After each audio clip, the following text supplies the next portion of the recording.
예전에 그 인순이라는 가수가 그 위의 꿈, 이 노래를 불렀던 그 기억을 아마 많은 분들이 하실 텐데요. 그 노래 시작이 이렇습니다. 난 꿈이 있었죠. 버려지고 찢겨 남루하여도 내 가슴 깊숙이 보물과 같이 간직했던 꿈. 혹 때론 누군가가 뜬모를 비웃음 내 등 뒤에 흘릴 때도 난 참아야 했죠. 참을 수 있었죠. 그날을 위해.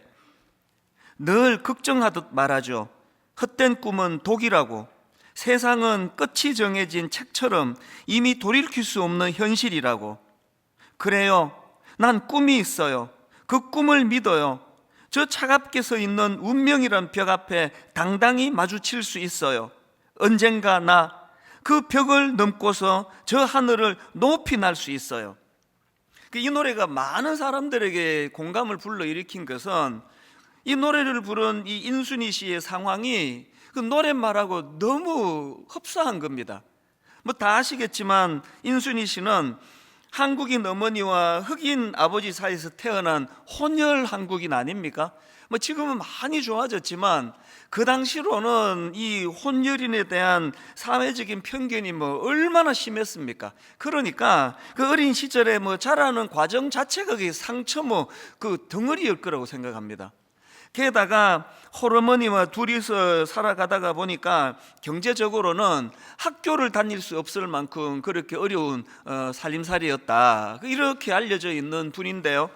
이 인순이 씨가 귀한 것이 이런 여러 가지 역경 속에서도 이 멋진 가수를 향한 꿈, 이 꿈 하나 때문에 그 모든 역경을 다 이겨내고 결국은 뭐 아주 실력 있는 가수로 그렇게 자리매김할 수 있었던 거, 이게 참 너무 귀한 모습 아니겠습니까? 그래서 이 그 위의 꿈, 이 노래는 뭐 그야말로 인순이의 꿈, 이렇게 제목을 바꾸어도 하나도 이상하지 않습니다. 제가 오늘 본문 말씀을 묵상하다가 이 노랫말이 생각난 이유가 있는데요. 오늘 우리가 다루게 될 이 겨자씨 비유가 바로 하나님께서 우리에게 주신, 이 땅을 살아가는 우리 모두에게 주신 하나님의 꿈이라는 사실입니다. 자, 본문 마가복음 4장 30절부터 보십시오. 또 이르시되 우리가 하나님의 나라를 어떻게 비교하며 또 무슨 비유로 나타낼까? 겨자씨 한 알과 같으니 땅에 심길 때에는 땅 위의 모든 씨보다 작은 것이로되 심긴 후에는 자라서 모든 풀보다 커지며 큰 가지를 내나니 공중의 새들이 그 그늘에 깃들일 만큼 되느니라. 뭐 비유의 말씀이라는 게 여러 각도로 조명이 되고 해석이 되고 또 은혜를 받을 수 있는 건데요. 지난주 어느 새벽에 제가 이 말씀을 묵상하다가 이게 울컥하면서 마음에 뜨거움이 밀려났던 어떤 지점이 있었는데, 이게 보니까 이 겨자씨 비유가 딱 이게 예수님 당신을 두고 하는 얘기 같은 겁니다.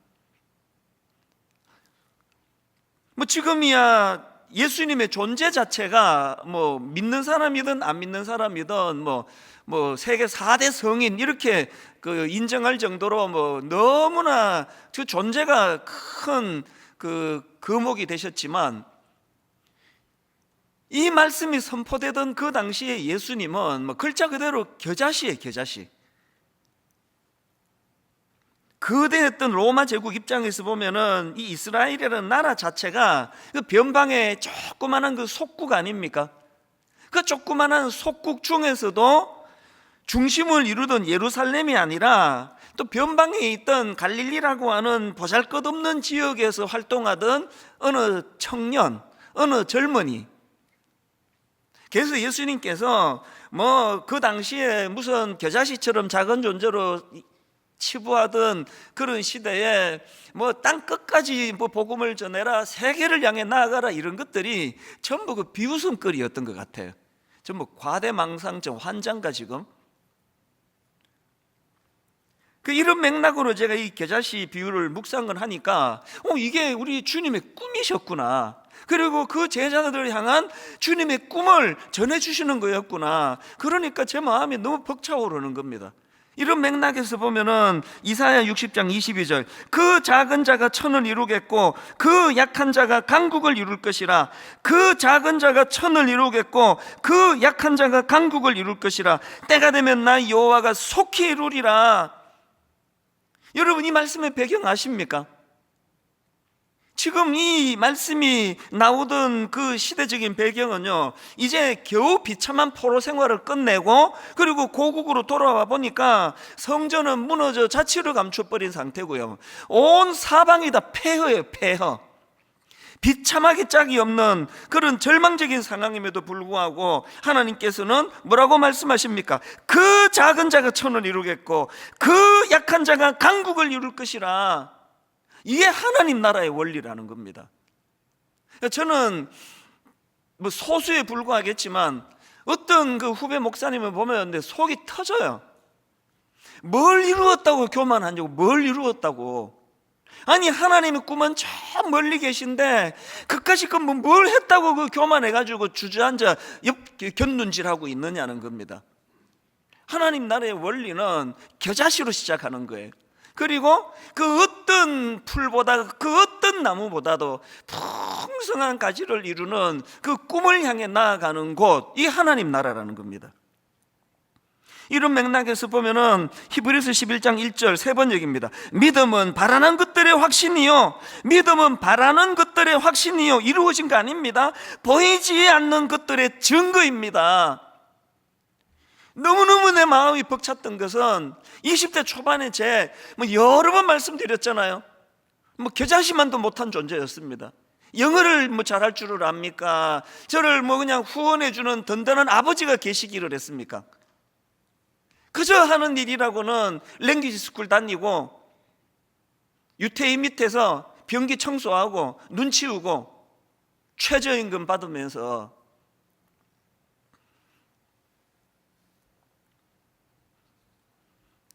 또 주유소에서 일할 때는 3교대 주유소, 24시간 오픈하는 3교대 주유소에서 밤 11시부터 아침 7시까지 밤을 꼬박 새고 주유소에서 일하고 그리고는 이제 씻고 바로 학교로 가는데 정신 말짱하게 들어도 그 미국 교수님 강의가 하나도 안 들어오는데 그렇게 밤새고 몽롱해가지고 무슨 대학을 내가 졸업하겠냐고요. 내가 24시간 앉아가지고 지금 단어 외우고 해도 이게 지금 보캐블러리가 안 되는 입장인데, 그러니까 미국에서 아메리칸 드림을 이루는 건 그 다음 문제고 이 대학을 졸업할 수 있는 상황이 아니에요.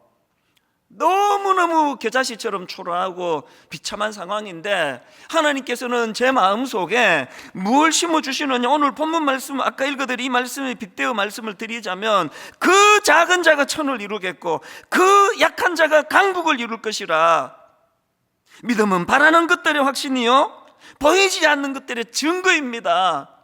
계속 꿈이 꿔지는 거예요. 계속 가슴이 벅찬 겁니다.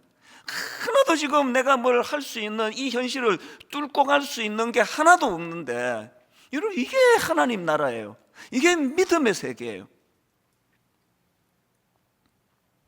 오늘 본문에 나오는 이 겨자씨 비유도 이런 맥락으로 읽어야 하는데요, 오늘 우리가 본문으로 삼은 이 본문 말씀은 크게 세 단락으로 나누어져 있습니다. 첫 번째 단락은 21절부터 25절까지 말씀인데요, 이 첫 번째 단락의 핵심을 한마디로 정리하면 이렇습니다. 하나님의 말씀을 좀 주의 깊게 들으라. 이 첫 번째 단락의 강조점입니다. 자, 21절 22절, 또 그들에게 이르시되 사람이 등불을 가져오는 것은 말 아래에나 평상 아래에 두려함이냐 등경 위에 두려함이 아니냐. 드러내려 하지 않고는 숨긴 것이 없고 나타내려 하지 않고는 감추인 것이 없느니라. 이 말씀의 핵심은요, 하나님의 나라의 비밀은 감추어 두는 데 목적이 있는 게 아니다. 가능한 한 널리 알리는 데 목적이 있다. 그 내용이고요. 그 다음 24절도 마찬가지입니다. 또 이르시되 너희가 무엇을 듣는가 스스로 삼가라. 너희의 헤아리는 그 헤아림으로 너희가 헤아림을 받을 것이며 더 받으리니, 이 말씀은 너희에게 무슨 말씀이 들려지든지 주의해서 들어야 한다. 이걸 강조하는 말씀이거든요. 그러니까 이 첫 번째 단락인 21절부터 25절에서 강조되는 말씀의 포인트는 이겁니다. 비밀을 얻고 못 얻고는 듣는 자의 태도에 달려 있다. 그만큼 듣는 자의 책임이 크다. 이걸 지금 강조하는 말씀이 첫 번째 단락입니다. 그런가 하면은 이 두 번째 단락은 26절부터 29절까지인데요. 이 말씀의 포인트는 뭐냐? 하나님 나라는 하나님의 주권적 통치에 의해 이루어져 가는 것이다. 이걸 강조하는 포인트입니다. 자, 26절. 또 이르시되 하나님의 나라는 사람이 씨를 땅에 뿌린 것 같으니 그가 밤낮 자고 깨고 하는 중에 씨가 나서 자라되 어떻게 그리 되는지를 알지 못하느니라. 땅이 어떻게 해요? 스스로 열매를 맺되. 여기 보면은요, 이게 주님이 지금 과장법을 구사하시는 거 아닙니까? 농부가 하는 일은 씨 뿌리는 것 말고는 아무것도 없습니다.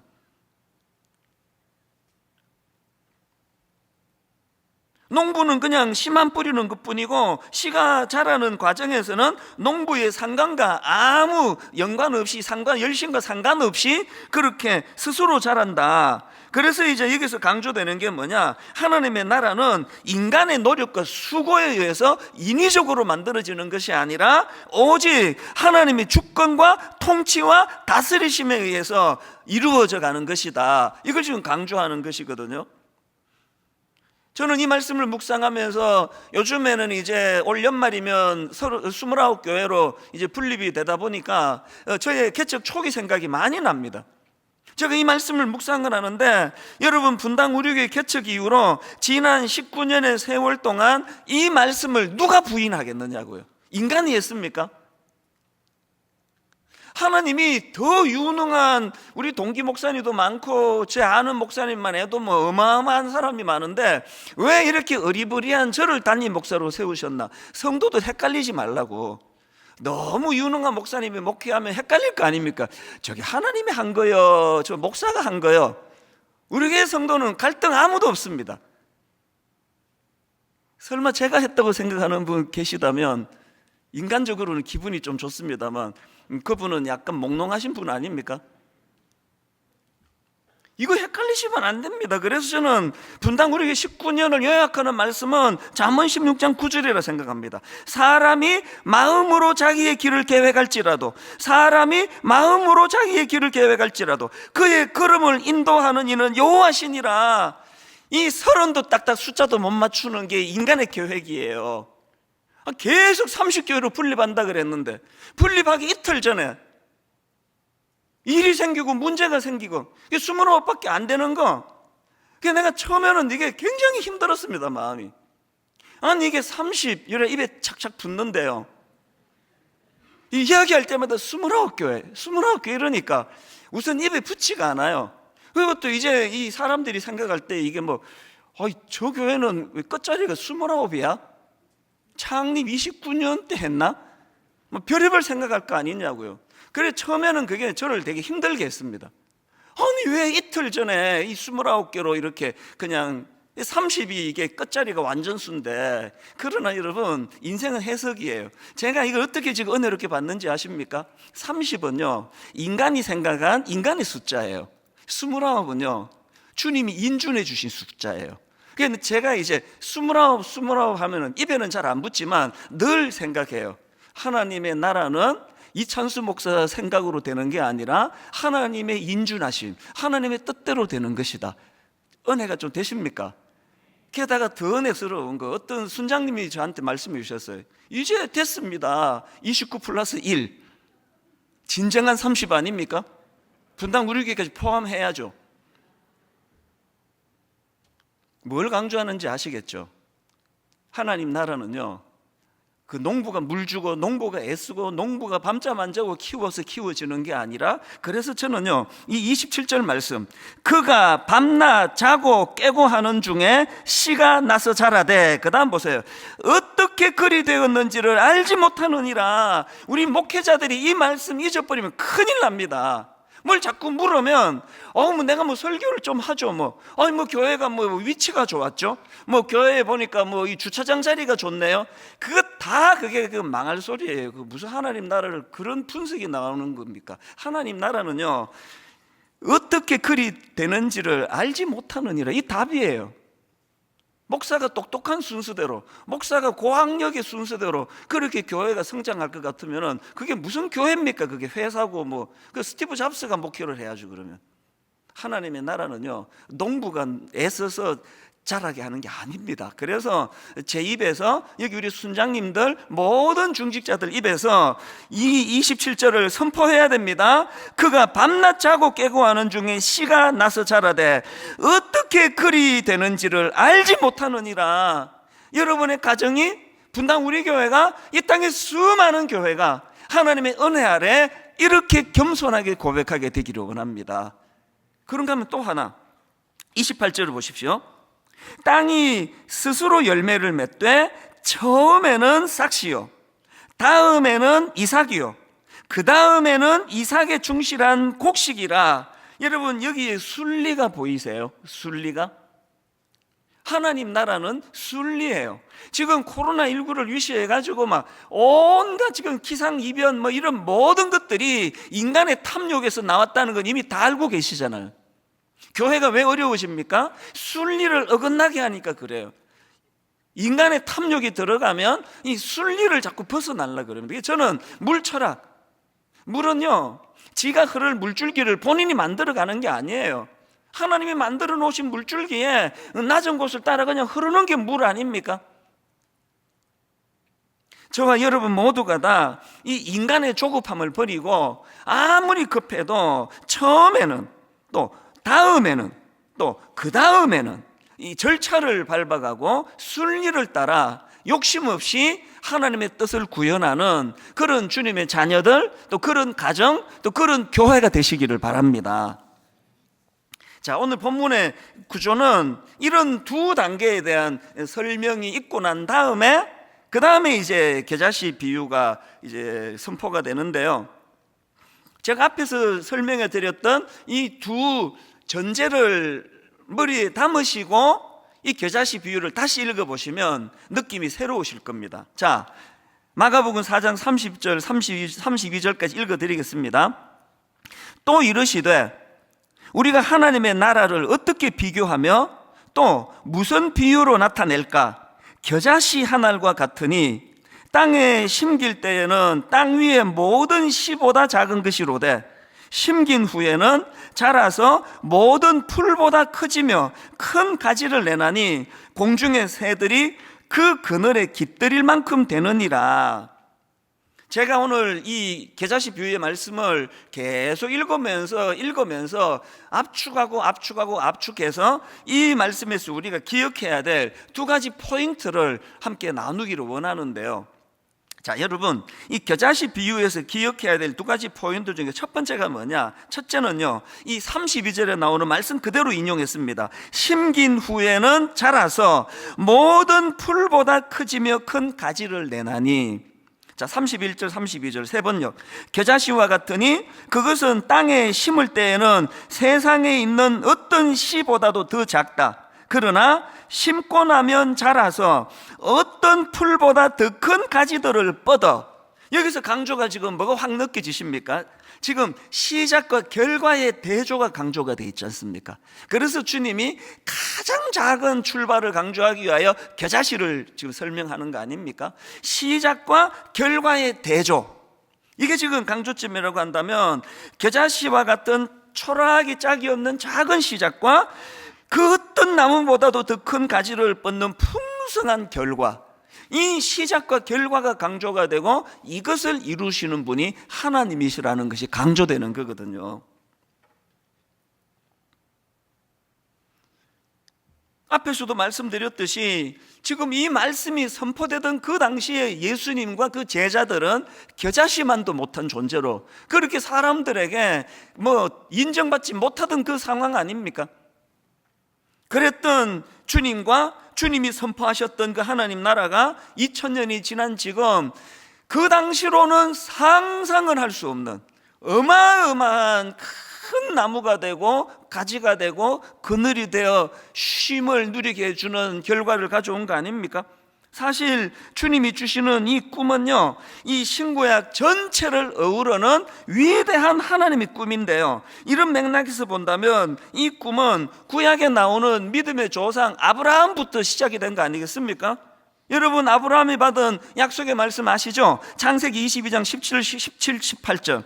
내가 너에게 큰 복을 주고 너의 씨가 크게 번성하여 하늘의 별과 같고 바닷가의 모래와 같게 하리니 내 씨가 그 대적의 성문을 차지하리라. 또 내 씨로 말미암아 천하 만민이 복을 받으리니 이는 내가 나의 말을 준행하였음이니라 하셨다 하니라. 지금 아브라함이 이 약속의 말씀을 받을 때는요, 무슨 바닷가의 모래는 고사하고 뭐 하늘의 별은 고사하고 자식이 한 명도 없을 때예요. 불가능하다는 상황입니다. 그래서 그 부부가 웃고 넘긴 거 아닙니까? 사례도 웃고 아브라함도 웃고 하나님의 유머가 전 놀라우시다, 그렇게 넘긴 거 아닙니까? 그랬는데 여러분, 결국은 창세기 21장 5절을 보십시오. 아브라함이 그의 아들 이삭이 그에게 태어날 때에 백세라 사라가 이르되, 그 다음 보세요. 하나님이 나를 웃게 하시니 듣는 자가 다 나와 함께 웃으리로다. 맨 처음에 사라의 몸에서 아들이 태어나리라 했을 때 웃고 넘겼던 그 웃음은 비웃음이에요. 그 비웃음이 너무나 기쁘고 감사한 감격의 웃음으로 바뀌어지는 거, 겨자씨 비유 아닙니까? 제가 아까 20대 때 이야기 해드렸잖아요. 그 뭐 쓰레기 치우고 변기 청소하고 눈 오면 눈 치우고 산불 35전 그 당시 최저임금 받아가지고 생계도 안 되는데, 제가 그때 내 친구들 만날 때마다 나는 이제 30년 뒤에 한국에서 분당 우리 교회를 개척하고 어마어마한 사람들이 모여들고 이제 1만 소도 파수 운동하는 꿈을 꾸고, 이 꿈을 가지고 가평 우리 마을을 사회에 환원하고 이러면요, 저 병원에 입원해야 돼요. 과대 망상증이라고. 그래서 그런 말 일절 안 했습니다. 그러나 어떡합니까? 꿈이 꾸어지는 걸, 가슴이 터질 것 같은 걸, 마음이 너무너무 뜨거운 걸, 끊임없이 내 마음에서 이찬수, 너 여기서 무너지는 거 아니지? 네 인생이 이렇게 끝나는 거 아닌 거 알지?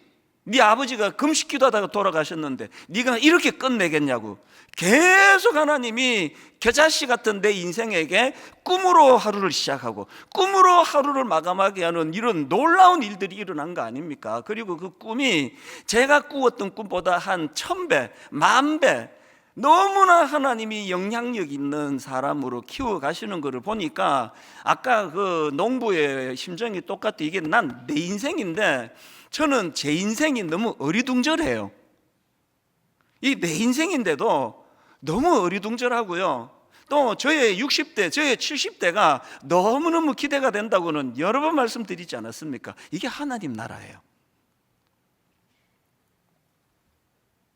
하나님께서 지금은 겨자씨처럼 작고 보잘것없는 우리들에게 그 인순이 씨가 노래로 불렀던 그 거위의 꿈, 절대로 날 수 없는 초라한 거위에 불과하지만 그 꿈을 향해 달려가기를 원한다면, 아까 그 노랫말은 그야말로 저는 복음성가라고 해도 틀리지 않다고 생각합니다.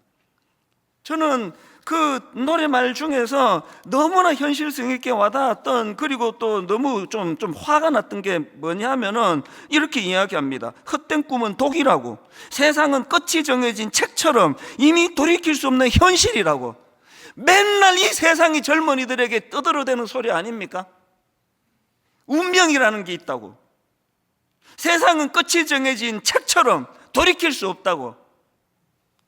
무슨 학교가, 무슨 사회가 이 다음 세대들의 꿈을 이런 식으로 짓밟아버리는 사회가 이게 정상입니까? 이게 저렇게 마음의 분노를 가지게 만드는 게 이 땅이라면, 이런 때일수록 교회가 정신을 차리고, 맞아, 네 생각이 옳아,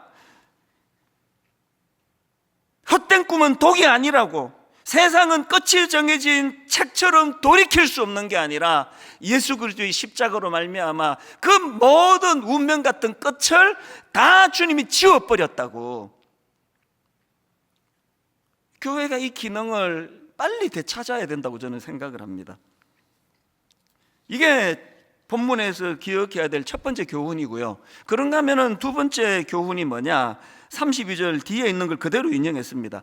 그 그늘에 깃들일 만큼 되느니라. 그 그늘에 깃들일 만큼 되느니라. 32절. 심긴 후에는 자라서 모든 풀보다 크지며 큰 가지를 내나니 공중의 새들이 그 그늘에 깃들일 만큼 되느니라. 작년 이맘때 제가 마태복음 13장을 본문으로 겨자씨 비유를 한번 설교를 했던 기억이 있는데요. 그때는 마태복음 13장 32절입니다. 이는 모든 씨보다 작은 것이로되 자란 후에는 풀보다 커서 나무가 되매 공중의 새들이 와서 그 가지에 깃들이느니라. 마태복음에서는요, 공중의 새들이 가지에 깃들인다고만 되어 있는데 오늘 본문 마가복음에서는 한 걸음 더 나아가 새들이 왜 깃드는지 이유를 설명하고 있습니다. 본문 32절. 심긴 후에는 자라서 모든 풀보다 크지며 큰 가지를 내나니 공중의 새들이 그 그늘에 깃들일 만큼 되느니라. 새들이 그 하나님 나라 그 큰 나무에 왜 모여든다고요? 그늘이 있기 때문에. 그늘. 그래서 제가 작년에 마태복음을 묵상하면서 받았던 은혜가 떠오르면서 이 그늘을 생각하는데 마음이 너무 뜨거워지는 이 찬양이 저를 막 눈물을 흘리게 만들었습니다. 십자가 그늘 아래 나 쉬기 원하네. 저 햇볕 심히 뜨겁고 또 짐이 무거워 이 광야 같은 세상에 늘 방황할 때에 주 십자가의 그늘에 내 쉴 곳 찾았네. 이 찬양이 왜 제 눈물인지 아세요?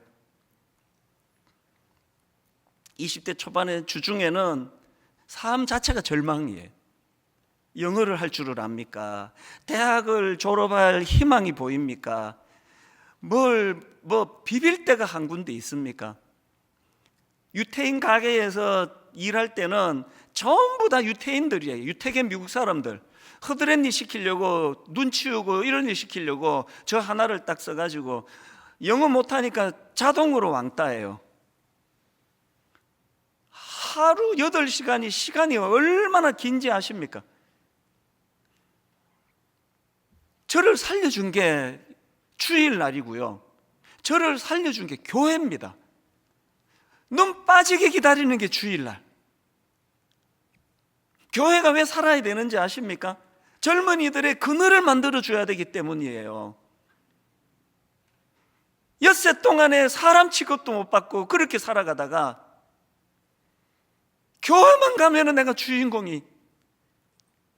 성도님들 등 두드려 주시고, 어떤 분은 막 집에서 그냥 먹을 거 한국 음식 싸가지고 이거 갖고 가서 먹으라고 전해주시고, 그 갖고 가서 먹으라는 그거가 귀해서가 아니라 그 마음이, 주님의 마음이 느껴지니까 눈물이 나는 거 아닙니까?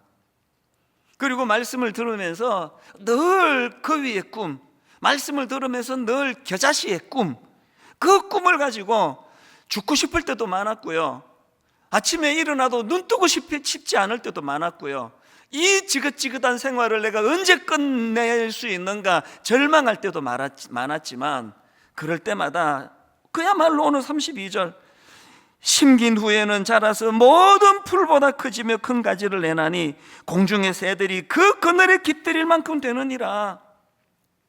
이 말씀을 통해 저는 두 가지 숙제를 부여받았습니다. 이게 여러분 모두의 숙제예요. 첫 번째 숙제는요, 여러분 주님의 이 호의, 우리가 먼저 그 주님이 제공해 주시는 그 그늘을 누리셔야 돼요. 호의를 베풀어 줄 때, 난 정말 우리나라 사람들 내 마음에 안 드는 게 하나 있는데요, 남한테 베풀지도 못할 뿐만 아니라 베푸는 거를 호의로 받지를 못해요. 그 교회로 가다가 보면은 여기 무슨 백화점 하나 있잖아요. 그 지나가면은 저는 문을 받쳐줘요. 조금만 뒤에 누가 오면 문을 받쳐주면요, 아니 지금 이렇게 열게 돼 있는데 문을 받쳐주는데 고맙다 그러고 지나가면 되는데 꼭 저쪽 걸 지가 열고 가. 그럼 내가 뭐가 되느냐고, 내가 얼마나 민망해요. 근데 진짜 이해가 안 돼요. 호의를 베풀지를 못하니까 호의를 받을 줄도 모르는 겁니다. 그러니 민망했던 적이 한두 번이 아니에요. 내가 다시는 내가 이런 짓 안 한다고 했는데, 내가 그 사람 얼굴을 모르니까 또 다른 사람은 그 사람이 아니잖아요.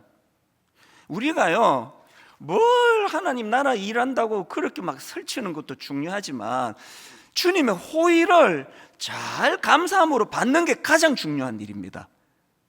그늘을 누리고 계십니까? 여러분, 주님이 제공하시는, 그래서 이 광야 같은 세상에 늘 방황할 때에 주 십자가의 그늘에 내 쉴 곳 찾았네, 이 은혜를 못 누리고 계시면 그거는 하나님 앞에 도리가 아닙니다. 이 숙제, 그래서 여러분, 그늘을 제공해 주시는 은혜가 우리의 특권이긴 동시에 우리가 해야 될 숙제예요. 잘 누리는 거. 그런가 하면 두 번째 숙제가 뭡니까? 주변 사람들에게 그 그늘을 소개하는 거예요. 그 그늘을 누리게 하는 겁니다. 하나님이 지난 10여 년 가까운 세월 동안에 너무 무거운 숙제를 많이 주셔가지고요, 무슨 1만 성도 파송 운동, 우리 교회 드림센터 사회화는, 무슨 가평 우리 마을, 또 분당 우리 교회 목회, 이 뭐 그냥 막 허덕허덕 막 숨도 못 쉬고 그렇게 이 네 가지들을 가지고 허덕이고 있었는데, 어느 날 하나님이 이 무거운 네 가지 짐을 꿈으로 바꾸셨어요. 하나님이 이 짐을, 야 그게 어떻게 짐이냐, 너에게 던져준 벅찬 꿈이다. 그래서 요즘은요, 이 네 개의 과업이 저에게 살맛 나게 하는 꿈이 된 줄로 믿으시기를 바랍니다. 1만 성도 파송 운동, 여기에 저 두 가지 꿈이 있습니다. 저는 여러분, 첫 번째 꿈이 뭐냐, 여기에 참여한 모든 성도님들이 하나님 나라의 기쁨을 누리는 일이 일어나는 그 꿈을 꾸고 있습니다. 지금은 안 이루어진 일이라서 불안하고 두렵고, 아니 내가 분당 우리 교회를 또 떠나야 돼? 이제 내가 겨우 자리 잡았는데 왜 내가 떠나야 돼? 이렇게 불안하게 시작했지만, 겨자씨처럼 불안하게 시작했지만 5년이 지나고 10년이 지나고 거기에 동참한 모든 우리 성도님들이 하나님 나라의 기쁨을 정말 이렇게 해주신 하나님 은혜라고 말할 수 있는 그날을 꿈꾸는 겁니다. 그래서 29 목사님들을 내가 신뢰에 가깝도록 무섭게 밀어붙이는 겁니다. 성도 많이 모이는 게 우리의 꿈이 될 수 있느냐고. 이렇게 모여든 성도님들이 주님 안에 그늘을 제공할 수 있도록, 행복을 느낄 수 있도록 우리 한번 제대로 죽어보자. 모든 걸 다 한번 던져보자. 정말 썩어지는 미랄이 한번 돼보자. 사람 숫자로 교회의 건강성을 따지지 말아보자.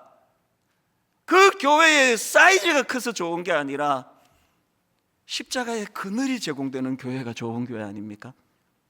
그런가 하면은 가평 그 1만 성도 파송 운동의 꿈이 하나 더 있는데요, 우리 교회만 잘 되는 게 아니라 그 지역의 모든 작은 교회들과 함께 손을 맞잡고 미자립 교회를 섬기고, 미자립 교회의 아이디어를 우리가 또 도움을 받고 같이 꿈을 나누는 이 꿈을 하나님이 1만 성도 파송 운동이라는 이름으로 저에게 주셨는데, 이것이 여러분의 꿈이 되시기를 바랍니다. 두 번째 하나님이 저에게 주신 사명이 뭐였습니까? 분당 우리 교회 드림센터 사회화는 이거 놓고도 10년을 고민을 했습니다. 큰 숙제가 이게 잘 환원이 되도록 하는 건데요, 저는 지금도 꿈을 꿉니다. 장차 분당 우리 드림센터 지하 5층 지상 11층 이 모든 층들이 다 우리 젊은이들의 꿈꾸는 그늘이 되기를 바랍니다. 네 종류의 청년 기도하고 있습니까?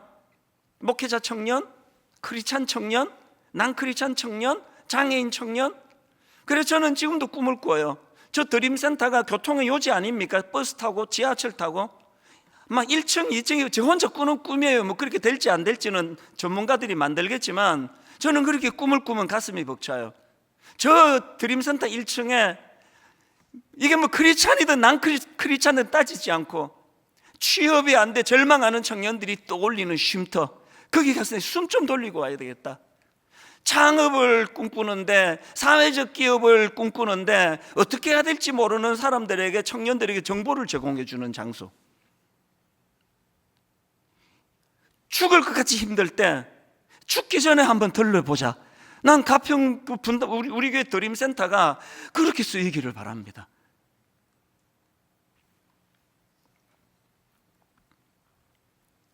세 번째 하나님이 저에게 주신 숙제가 꿈이 됐는데, 그건 가평 우리 마을입니다.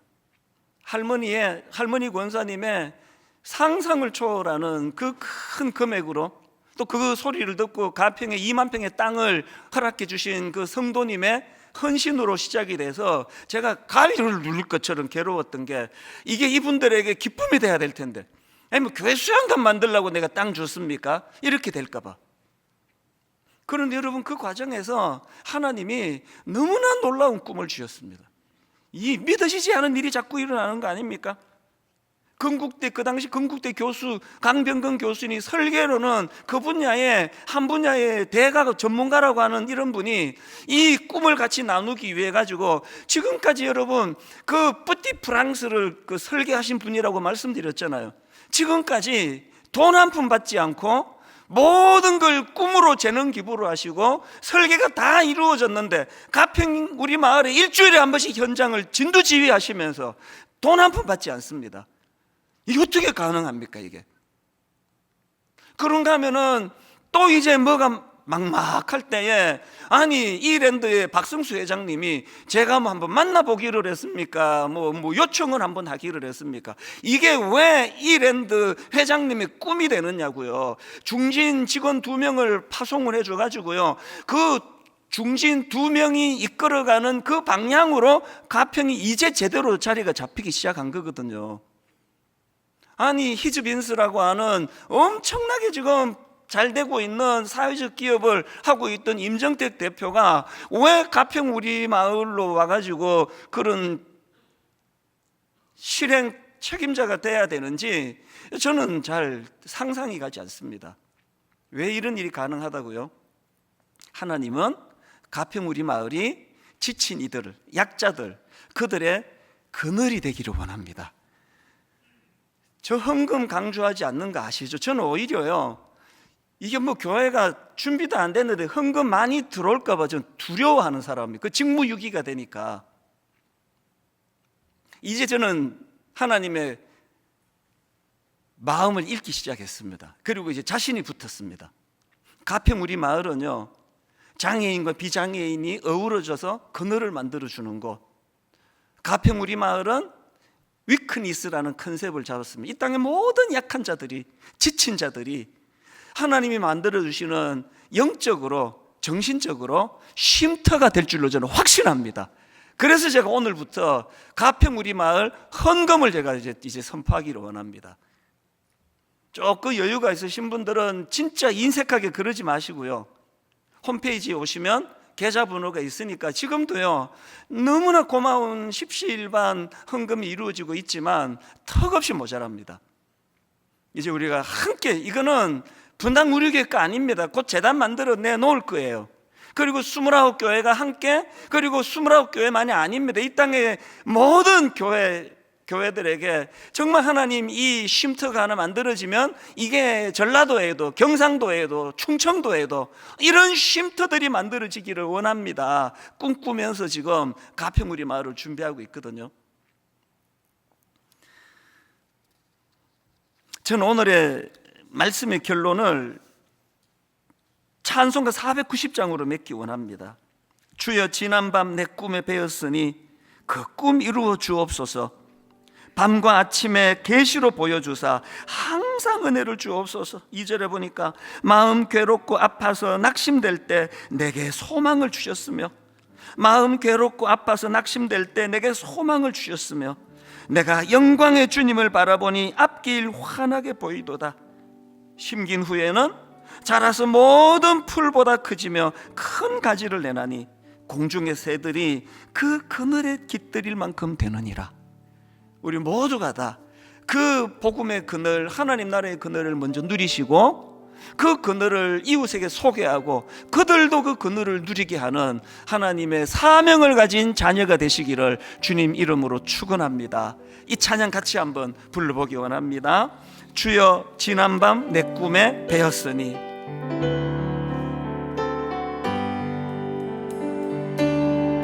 주여 지난밤 내 꿈에 배었으니 그 꿈 이루어 주옵소서. 밤과 아침에 계시로 보여주사 밤과 아침에 계시로 보여주사 항상 은혜를 주옵소서. 항상 은혜를 주옵소서. 나의 놀라운 꿈 나의 놀라운 정녕 나 믿기는 장차 큰 은혜 받을 편이 나의 놀라운 꿈 정녕 이루어져 주님 얼굴을 배우리라. 우리 다시 찬양을 부를 때 한번 진짜 우리 마음에서 아버지 저는 겨자씨 같은 존재입니다. 도대체 앞이 보이지 않습니다.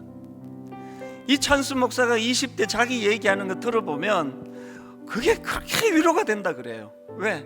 너무너무 그런 어려움에 빠져 있는 분이 많으시니까요. 하나님, 그 농부가 안간힘을 써서 씨앗을 키우는 게 아니라 그 농부는 모른다 그러잖아요. 신비예요. 하나님 나라는 하나님의 주권이 드러나는 이 땅의 법칙이 통용되지 않는 신비입니다. 이 땅은 끊임없이 우리 자녀들을 향해 가지고 헛된 꿈은 독이라고, 세상은 끝이 정해진 책처럼 돌이킬 수 없다고, 헛꿈 꾸지 말라고 그렇게 우리를 주저앉히지만 오늘도 십자가 지신 주님은 우리에게 그늘을 제공하시고 왜 저를 여러분 교회 담임 목사로 세워주셨겠냐고요. 평범하기 짝이 없는 저 사람을 통해서 평범하지 않은 하나님의 일하심이 어떻게 일어나는가를 좀 보라는 거 아닙니까? 이 찬양을 다시 부를 동안에 하나님, 말씀드렸죠? 하나님의 호의를 누리지 못하는 게 그게 죄예요. 그게 하나님의 호의를 누리기 원합니다. 하나님의 그늘을 눈물로 누리기를 원합니다. 그리고 이거를 몰라 그 뙤양볕 아래에서 목말라 갈증 느끼는 수많은 사람들에게 아버지 그늘을 제공하는 저희가 되기 원합니다. 눈물로 이 찬양 다시 한번 부를 때 성령님이 우리 안에 그 꿈을 회복시켜 주시기를 원합니다. 이렇게 찬양합니다. 주여 지난밤 내 꿈에 배었으니.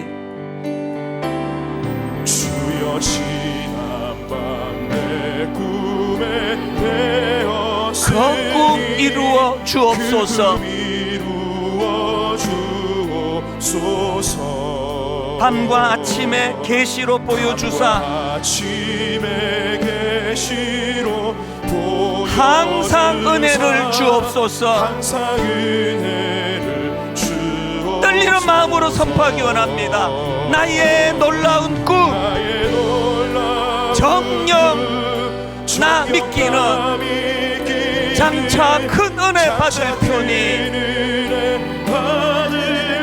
여러분 힘있게 선포하십시오. 나의 놀라운 꿈 정녕 이루어져 주님 얼굴을 배우리라. 마음 괴롭고 아파서 낙심될 때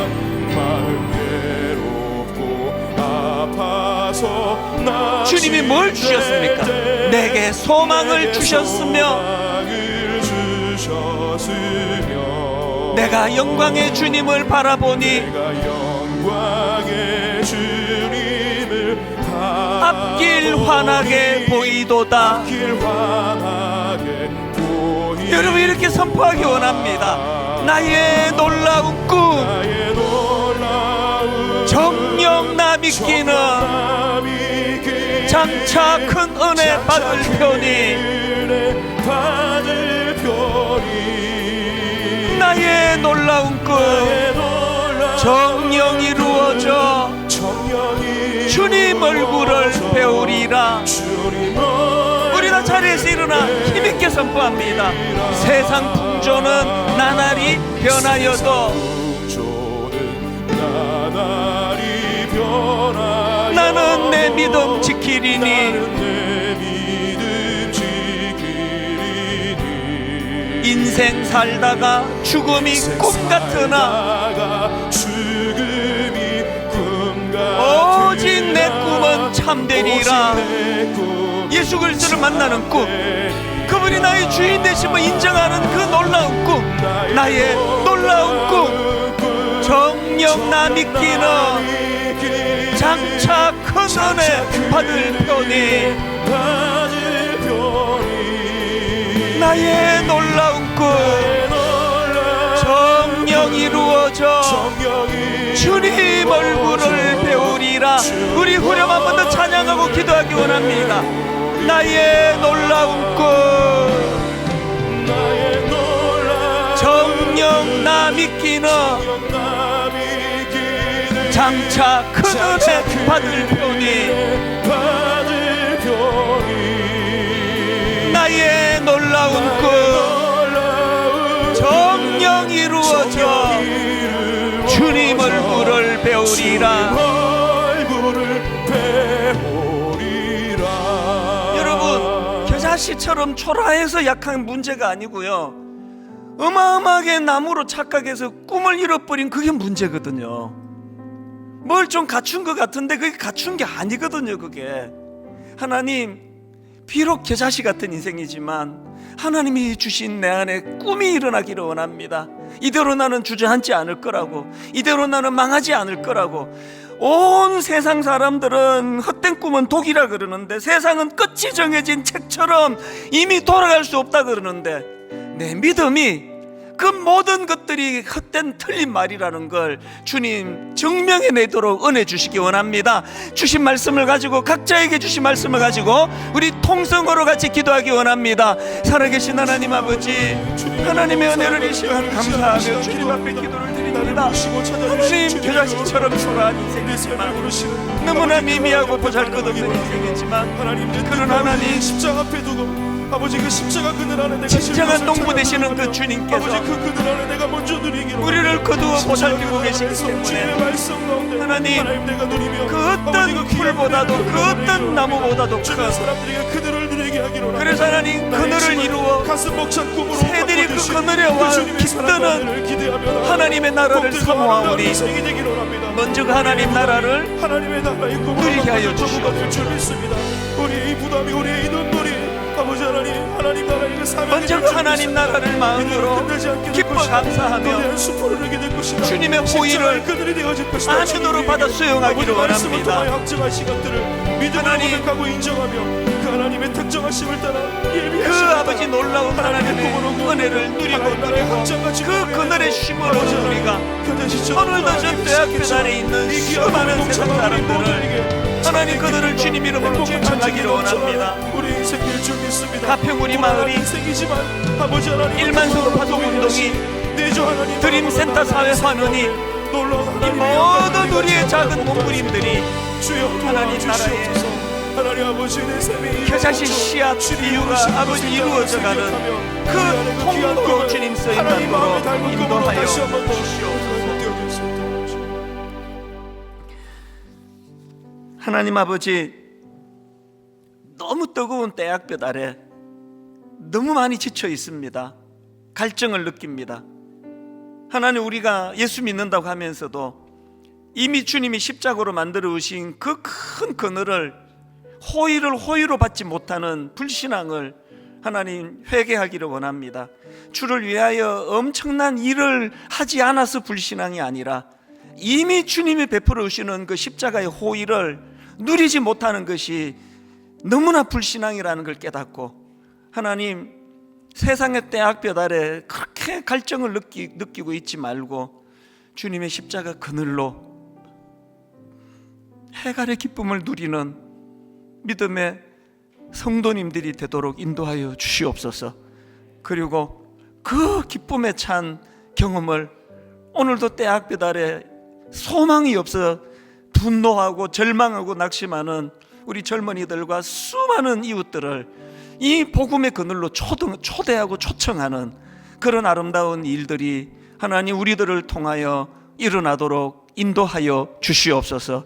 하나님 나라는 인간의 수고와 인간의 몸부림과 인간의 노력으로, 인위적인 노력으로 만들어지는 것이 아니라 하나님의 주권으로 이루어진다는 사실을 확신하면서 그 작은 자가 천을 이룰 그 꿈을 꾸면서 이번 한 주간도 기쁨으로 달려가도록 인도하여 주시옵소서.